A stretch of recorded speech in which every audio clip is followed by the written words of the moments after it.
अस्सलामुअलैकुम साहिबान ज़ौक़ की तीसरी किस्त में खुश आमदीद। आपको एक बात बताऊं, अब्बा को लाहौर से इश्क था, और लाहौर से भी नहीं कहना चाहिए, लाहौर की नहर से इश्क था। वो जब वहाँ से गुज़रते कहते मैं तो इस नहर के सहर में गिरफ़्तार हूँ, व्हाट अ ब्यूटीफुल साइट। मैं अब्बा को कहती ठीक है, खूबसूरत है, लेकिन आप कुछ मुबालगा आराई से काम नहीं ले रहे कि शहर में ही गिरफ्तार हो गए। उनका कहना ये था कि इससे खूबसूरत और हसीन मंज़र तो कोई हो ही नहीं सकता। मैंने उनको अक्सर कहा कि आपने दुनिया देख ली, फ्रांस से हुआ है, आपको क्या इससे बेहतर कोई जगह नहीं मिली? उन्होंने हमेशा कहा इस नहर का तो कोई जवाब ही नहीं। मुझे अब्बा की ज़िंदगी में तो ये बात समझ में नहीं आई, लेकिन उनके जाने के बाद पता चला कि वो उस नहर की ज़ाहिरी खूबसूरती की तो कभी बात ही नहीं करते थे। वो तो उन यादों को जी लेते थे जो उस नहर से वाबस्ता थी। एक छोटे शहर से लाहौर जैसे शहर में आना, इंजीनियरिंग यूनिवर्सिटी का दौर, हॉस्टल में रहना, नहर में नहाना, नसीम अंकल के साथ वक्त गुजारना। अस्सलाम वालेकुम नसीम अंकल। वो ये सब कुछ चंद लम्हों में जी लेते थे, और यही वो इश्क था जो उनको बार बार लाहौर वापस लेके जाता था। आपने और मैंने अपने बच्चों को ये इश्क देना है। उर्दू शायरी से अगर वो इश्क करने लगेंगे तो वो बार बार वापस आएंगे।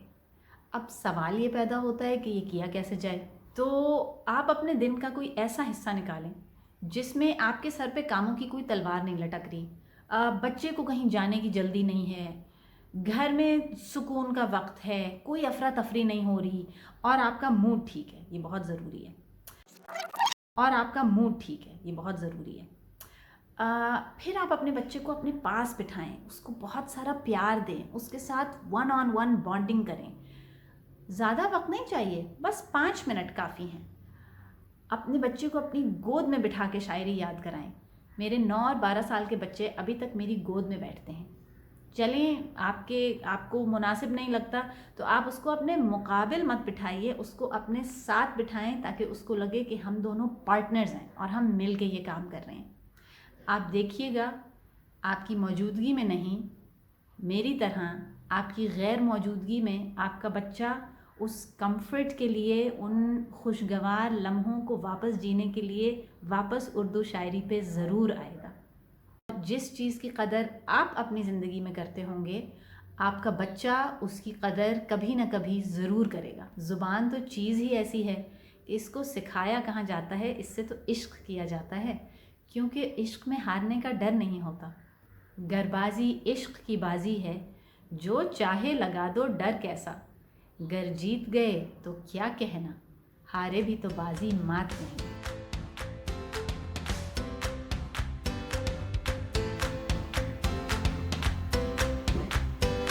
आज ये वीडियो रिकॉर्ड करते हुए मुझे बहुत वक्त लगा।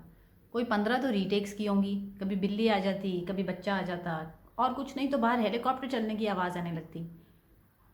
आप जो भी लर्निंग, किसी भी चीज़ को सीखने का सफ़र शुरू करेंगे, उसमें इसी तरह होगा।